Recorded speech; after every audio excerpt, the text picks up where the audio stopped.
3, 2, 1, let's jam. Anime fans know that opening from Cowboy Bebop. They also know the show's first Astral Gate was built in 2021, only to blow up a year later. Given how this year is going, I put equal odds as the cause being either a supply chain vuln or ransomware.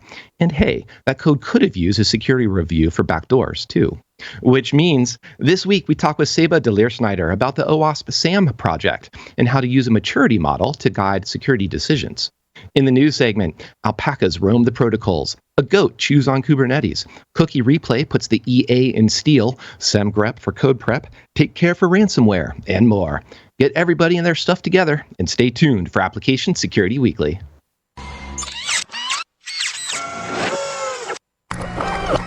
This is a Security Weekly production. It's the show to learn the latest tools, techniques, and processes necessary to understand DevOps, application security, and cloud security. Your trusted source for the latest application security news. It's time for Application Security Weekly. We discuss application security a lot on this show, and we know that the implications for code security have become even greater as cloud adoption accelerates software development. Shift Left bridges the gap between security teams and developers to find and fix vulnerabilities accurately from the source. Shift Left Core is an innovation in code security with industry-leading accuracy and speed. It combines next-generation static code analysis, intelligent software composition analysis, secrets detection, security insights, and contextual developer security education in one easy-to-use platform. Learn more and create your free account at securityweekly.com/shiftleft. Are you looking for a solution to protect your web apps against the most business-critical security vulnerabilities? Unleash the power of automated ethical hacker knowledge with Detectify for continuous coverage and relevant security vulnerability findings. Upgrade your web app security with speed and scale and start a 2-week free trial at securityweekly.com/Detectify. Go hack yourself. Whether you need to manage bots, protect cloud applications at runtime, stop formjacking attacks, or secure your web applications and APIs, only Imperva offers a unified solution to protect from edge to application and data in one tool. Imperva helps you achieve more, save money, and become more efficient with fewer security vendors needed. Start a free trial today to easily protect your apps and website with Imperva. Learn more at securityweekly.com/Imperva. This is episode 154, recorded June 14th, 2021. I'm your host, Mike Shima, and I'm here with John Kinsella, the real John Kinsella this time. Hello, John. Here and in the flesh, and I did like your little impersonation of me last week. Happy Monday. Happy Monday. I don't think anybody noticed, but glad to have you here in the flesh. Security Weekly is more than happy to announce that we will be at InfoSec World 2021 in person this October 25th through 27th. This year, our annual partnership with InfoSec World is extra special, as we are both business units under the Cyber Risk Alliance brand. So, what does that mean for Security Weekly listeners and InfoSec World attendees? You will get to see and hear from many of the Security Weekly team at the event, and you will save 20% off on your World Pass. Visit securityweekly.com/ISW2021 to register using our discount code. Join us June 24th at 11 a.m. Eastern to learn how web application firewalls can help mitigate exposure in a complex threat landscape. Visit securityweekly.com/webcast to register now. If you missed any of our previously recorded webcasts or technical trainings, they are available for your viewing pleasure at securityweekly.com/on-demand. Seba is a co-founder and CTO of Torian and a proponent of application security as a holistic endeavor. He started the Belgian OWASP chapter, was a member of the OWASP Foundation Board, and gave several presentations on application security. Seba also co-organized the yearly Security and Hacker BrewCon conference in Belgium. With a background in development and many years of experience in security, he has trained countless developers to create software more securely. He has led OWASP projects such as OWASP SAMM, thereby truly making the world a little bit safer. Now he is adapting application security models to the evolving field of DevOps and is also focused on bringing threat modeling to a wider audience. Hello, Seba. Thank you for joining us. Hi, Mike. Thanks for having me. We're very happy to have you here to talk about software assurance maturity models. And I think it's no surprise that given ransomware and given a lot of the vulns that we've seen over decades, that there does need to be an approach to good application security. And what seems to be pretty neat, or maybe what seems to be a void, is how do we know when we're secure? And I know that's not quite exactly what something like the OWASP SAMM is going for, but I think the OWASP SAMM is giving us maybe a roadmap to get to better or more secure software. Let's just start us off with maybe a little bit of background what the SAMM is, and we can go from there in terms of how we should start thinking about it as either a roadmap or maybe a better metaphor than that. Mm-hmm. Okay. Yeah, Mike. Indeed. So SAMM, as its name states, software assurance maturity model is really a maturity model on really measuring where you are in terms of your software assurance maturity and like how secure is your process to create software. But it has been applied in several environments. We even had people applying it on totally different environments and systems. But going back to your question, a little bit the origin story or what the history is of OWASP SAMM, it's actually already here for over, I think we started in 2007, 2008 already, where I was not myself immediately involved. I reviewed the first version, but it actually was Pravir Chandra who created the first version and released it around 2007, 2008 as a first, I would say, project, one of the first flagship projects within OWASP SAMM. And since then, it has been used a lot in the OWASP community for, I would say, bootstrapping, but also in improving secure development lifecycle programs. And over the years, we took over, and I say we, so Bart de Win, one of the co-project leaders, and myself have taken over. A couple of other people also have helped over the last years. And then we have built really a whole core team and a community around the project as such. Mainly started in 2012, 2013 with that. And then that really evolved into a new version of OWASP SAMM. So SAMM version 2.0, which was released in January 2020 last year. So that's a little bit the history. We've really focused on creating, I would say, not only a community, but also a platform on how to create and improve the maturity model in itself. And involve, I would say, feedback from the community at large. So it's not something that we just thought up. It's something based on best practices of a whole lot of people that are involved in software security in the OWASP community. Yeah, now you're describing, the seeds of this starting 13, 14 years ago. And obviously the SAMM has changed, but so has development changed quite a bit too, both on just how much cloud native is a modern term of art and is pretty easy to just say that, and people mostly know what you're talking about, as well as kind of the CI/CD process as well. So I'm kind of curious, how when organizations are looking at something like a maturity model, tell us a little bit how does something like the OWASP SAMM fit into what they're doing on the modern day? Meaning, do they actually have to deal with something, concepts that are 10 plus years old, or are some of these old concepts still applicable? And what's actually kept up with the modern tooling? And I realize that was probably about 3 or 4 questions all at once. So I'm going to give you 60 seconds to answer. Well, I'll try to wrap that up in 60 seconds. It's both. It's yes and yes. We've I would say with the upgrade and change to 2.0, we've definitely taken into account I would say more modern ways of building and deploying software. So there's a whole new business function within OWASP SAMM, which is called build, which covers build, deployment, and metrics. And we've gotten rid of a couple of maybe a little bit older, like waterfall-y, audity-like aspects of OWASP SAMM version 1.0. Pravir was as a background, I had an auditor background, and there was a lot of okay, how do we control this? And that we got rid of in the second version. So we kept a little bit of the best parts that we know worked.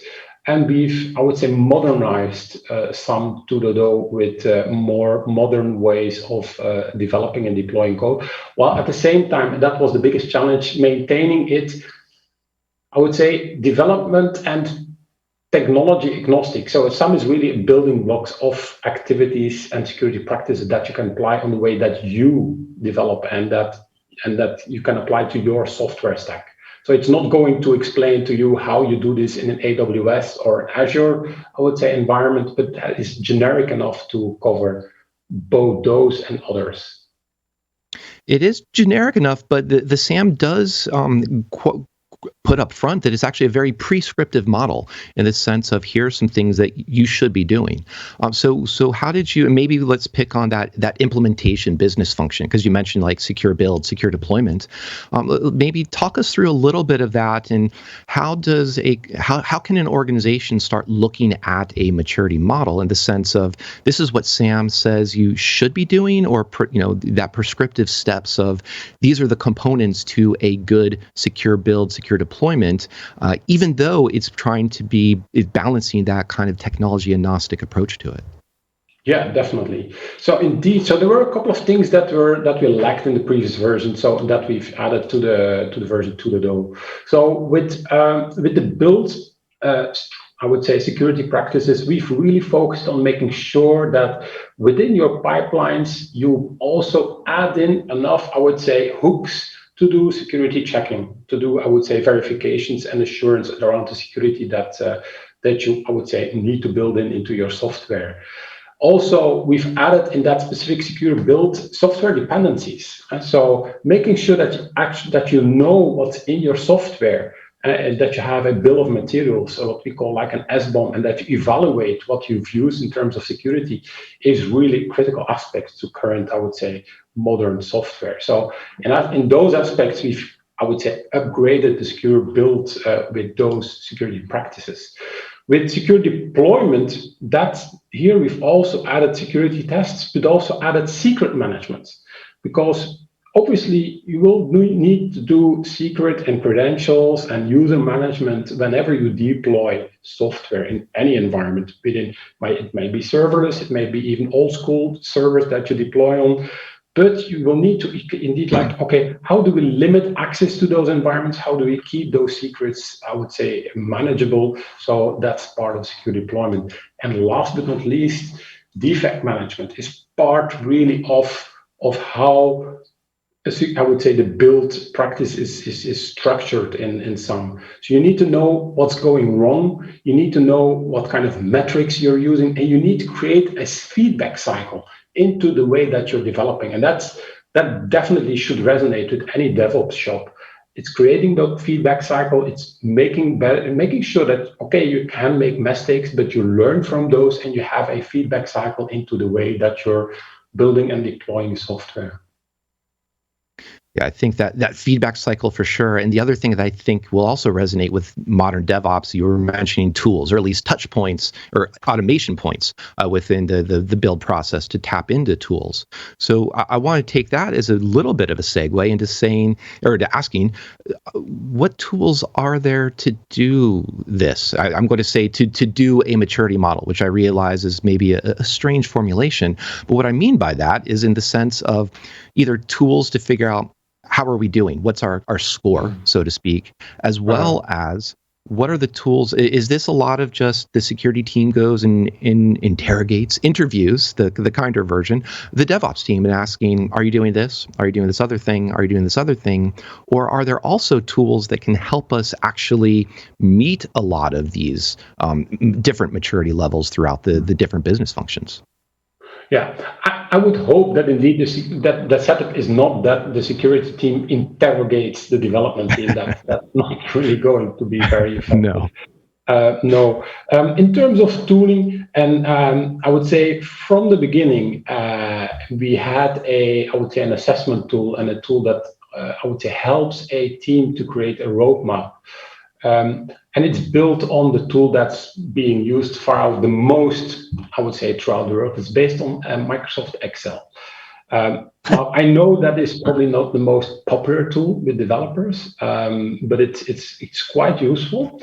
There are a couple of people in the community that also have migrated this to a Google spreadsheet, but that's not the only way to do this. There's a couple of other, I would say, tools that have been built as I would say, software, standalone software that you can deploy in your own environment as a web application, or you can host somewhere, that I would say creates an assessment questionnaire, and that you can fill in yourself as a team, or as a, I would say, team that I would say is going to be responsible for setting up SAMM and introducing SAMM, to go through together with the development team. But I would say in general, the tools are not the biggest asset of OWASP SAMM. It's really the setup around it. It's the questions that are asked within the different security practices that should trigger people, okay, I need to probably improve my training on a way that it's relevant for my developers. I need to probably include software security tips that are relevant to the developments stacks and the software stacks that my teams are doing. So the tool there is really the questions that we've came up with to measure OWASP SAMM. And the biggest change between 2.0 and 1.0 is that where 1.0 we really measured, I would say, coverage. How many people did you train to a combination of quality and coverage? So not only did you train your people, but was it effective in terms of what you needed to have? Did they understand what was necessary? That's something that's quite important, and probably is I would say the biggest change between 1.0 and 2.0, and also has also been included in the tooling that we've created so far, and the tooling that's also being created. There's a couple of our sponsors, but also I know of other organizations that are also now building extra tools on the OWASP SAMM stack. What we've also done is to support that, is that OWASP SAMM itself is not a monolithic document anymore. We have, I would say, deployed everything on a GitHub repository as, I would say, standalone YAML files. You could also, I would say, easily convert them to JSON files. But the way we've created and I would say reshuffled the way we created the SAMM 2.0 is that it's based on a lot of data files that can be easily consumed by any tool whatsoever to use within your organization. So be it in your own Confluence, in your own whatever, I would say, bug tracker, it should be easier and easier to consume SAMM 2.0 than before. And before it was just one big PDF file. Now it's a whole lot of different files that we use to generate one PDF, but also generate the website, generate the toolbox, and so on. So if anything, the managing all the content has matured for the software assurance maturity model. I would say as a maturity model, we've probably grown from a level 1 to a level 2. That is good. One of the things I do want to start to get into an aspect of the metrics and perhaps some interpretation of them. And one of the things that stands out about the 2.0 version is the quality aspects of the metric. And you were just touching on that, talking about rather than did you train all the developers to how good was that training? Was that training actually effective? And so there's a couple questions that I can imagine orgs probably come to you with, or come to this type of document with, in the sense of how secure do we need to be? How mature do we need to be? Or what does it mean if we're scoring very low? Are we going to be compromised? Are things terrible? Help us a little bit kind of interpret the sense of what a maturity model, how to use that maturity level within an organization. So there's one thing that's important to understand when you start using SAMM, is that it's something you need to, I would say, adapt and customize to your own, I would say risk profile. So not everyone is going to aim for SAMM level 3 on all 15 security practices. That's just not feasible, and also would be very expensive. So the main question and the biggest challenge, I would say, with any SAMM implementation that I've seen so far is how far do you need to go? And what is the level that is good enough for your organization? And not only for your organization, but also for the software that you're creating. So one of the security practices in OWASP SAMM is part of, and let me have a look, is part of design threat assessment. In threat assessment, there is a specific stream which is called application risk profile, where you upfront, whenever you're going to implement any, I would say, product or software or system, you need to at least have an idea what's going to be the risk level of that application. And based on that, you might have very simple buckets like high, medium, low risk level. You're going to adapt the way you're going to apply security activities. And so you're probably not going to do threat modeling for all your applications. You're going to do that for your high-risk applications first. So it's a more granular approach based on application risk level and your organization and system risk profile. And there, once you have that, and once you realize that, and that's something that's really, I would say, in the core of OWASP SAMM, that is risk-driven. Once you have that, then it becomes easier to find the level of maturity that you're going to aim for. And it's going to be different when you're going to create like a mobile app for home banking, for a banking, I would say, application, versus to create an application to pick up lunch with your colleagues over your break. So there's different risk levels, and there's going to be different, I would say, target measures for your SAMM implementation.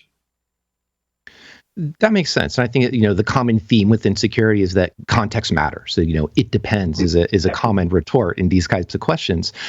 And so, but I still do want to ask, organizations still, I think, have that immediate feeling of how do we compare against someone else?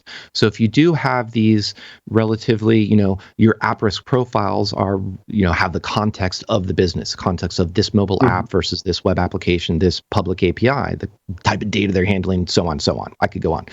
But when we get down to that, am I doing enough? Or how do I compare? If I do have a mobile banking app, how do I compare against the other mobile banking app or the fintech space, things like that? Are these good questions to ask about the SAMM? Is this a good way to use the SAMM? Or what's a better way of thinking about this particular area when an organization looks at the benchmarks or looks at their metrics?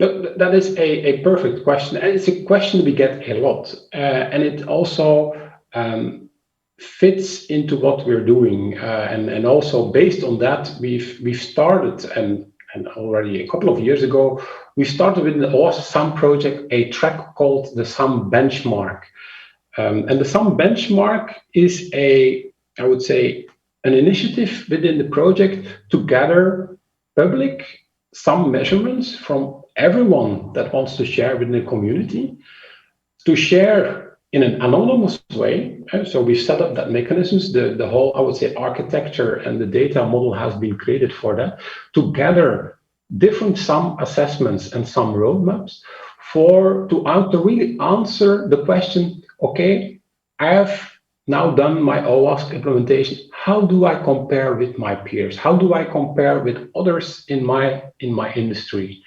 So, and that's the advantage of SAMM, and also SAMM being part of the OWASP community, is we have a very large community of a lot of organizations that are using OWASP products.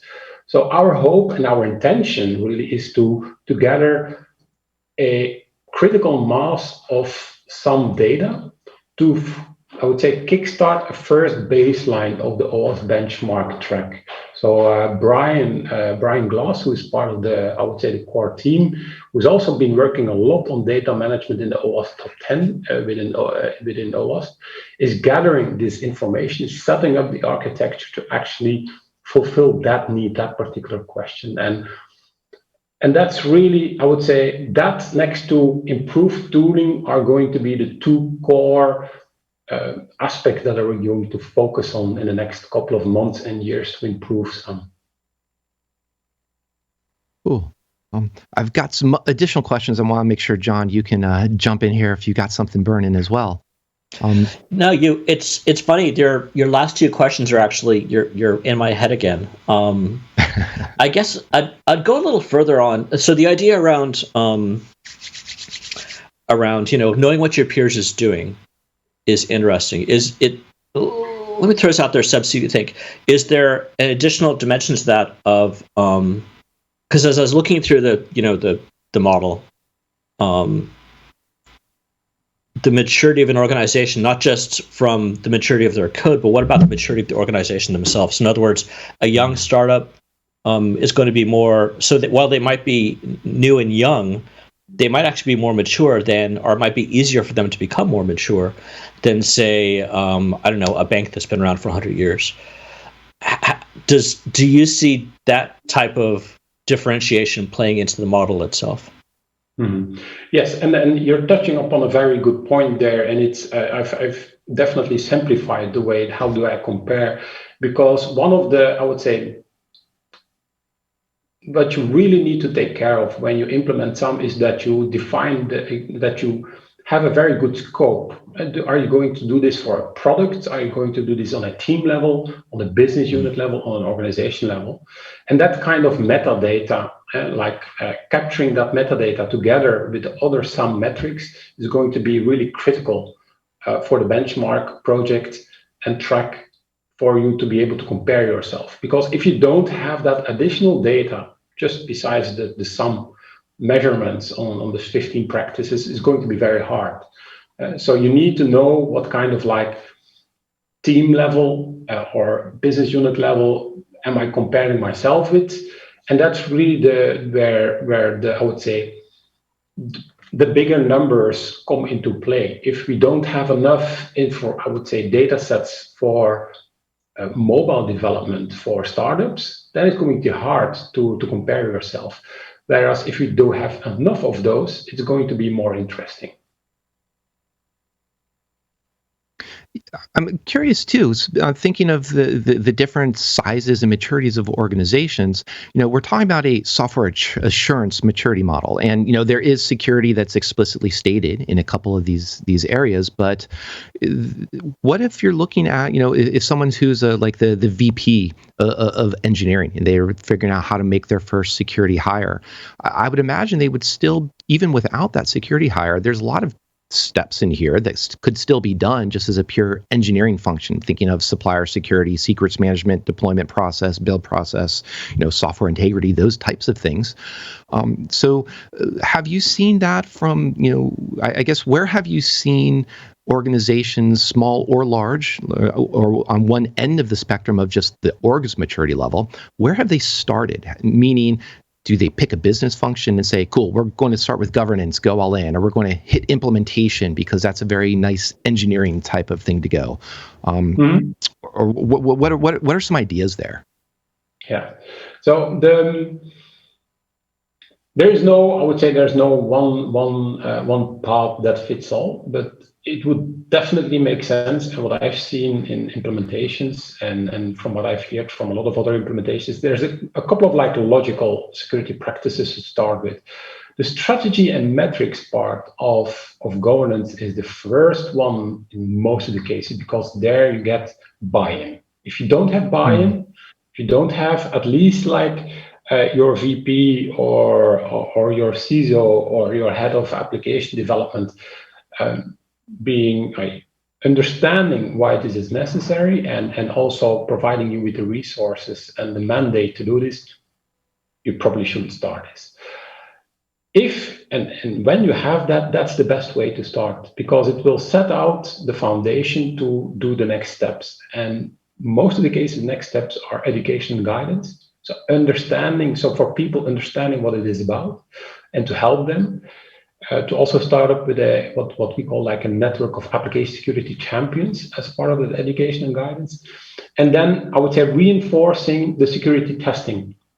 I would say in most organizations, hopefully, crossing fingers here, security testing is already part of any security initiative, but it should be reinforced and then complemented with the threat assessment part, which I highlighted earlier. So focusing on high-risk applications first and starting with threat modeling, understanding what can go wrong and getting your team on a shared vision on security together with architects, the DevOps engineers, the developers, the testers, is going to bring you a very, I would say, it's going to be a big step ahead in any software development practice.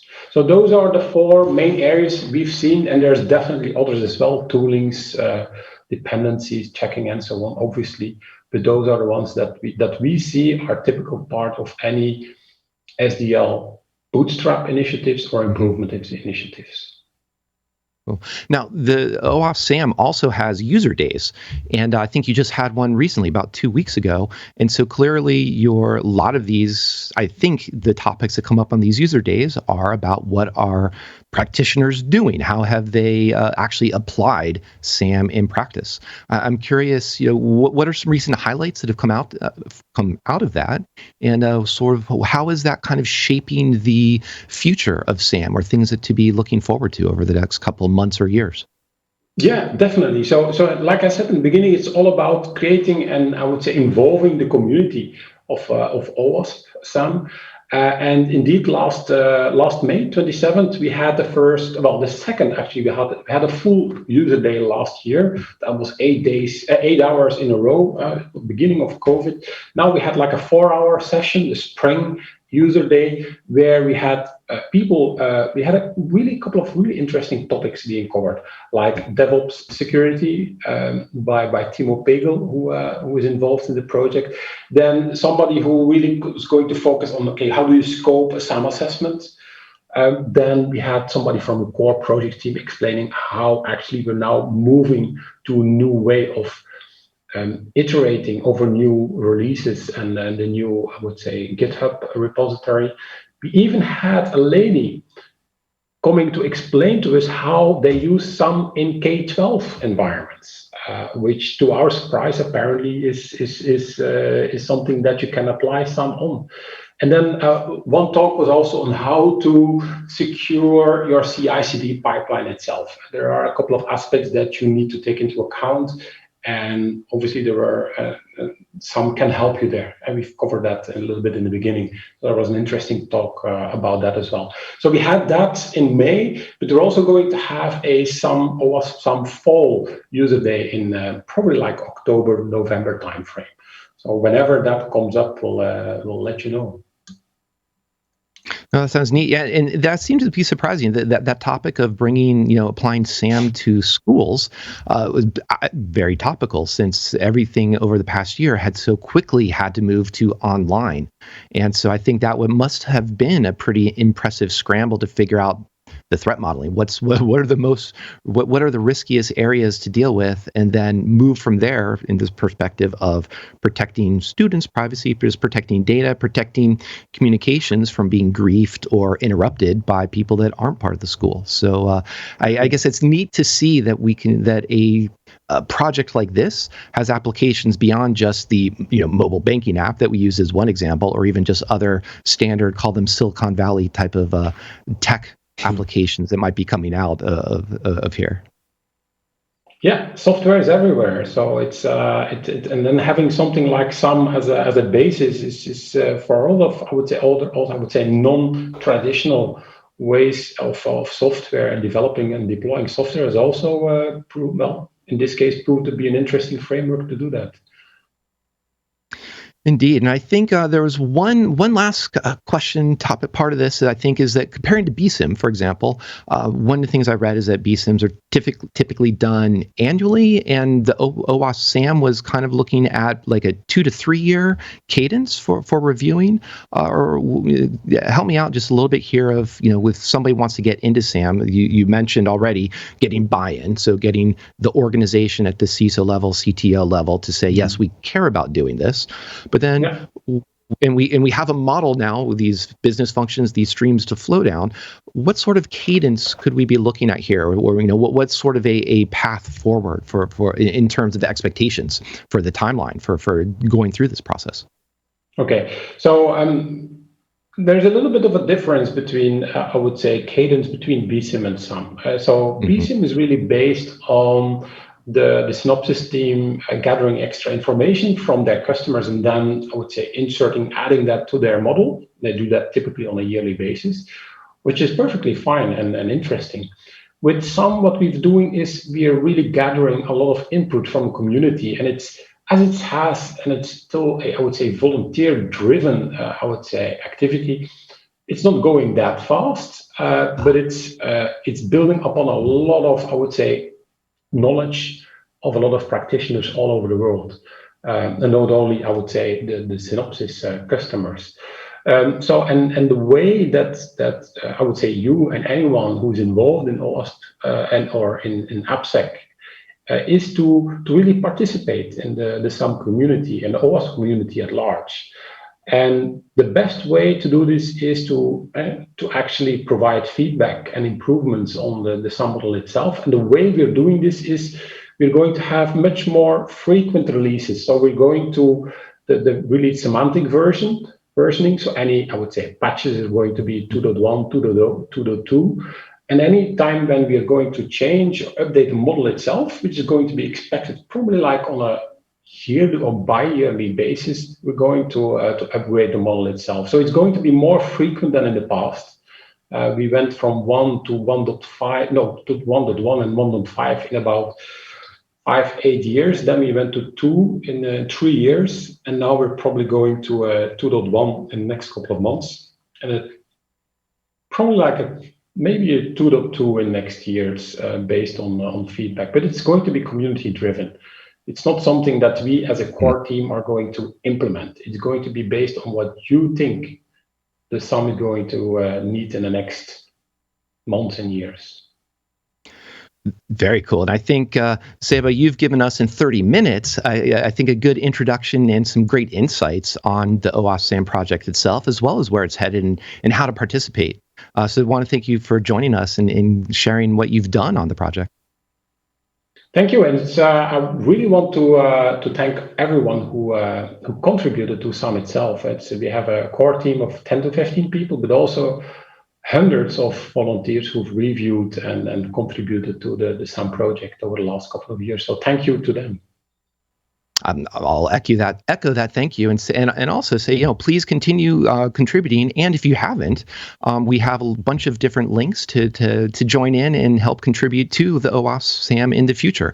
So please, listeners, check it out. I will also give my own thanks to John for joining us. Thanks all of you for listening. We're going to take a quick break and return with news of the week.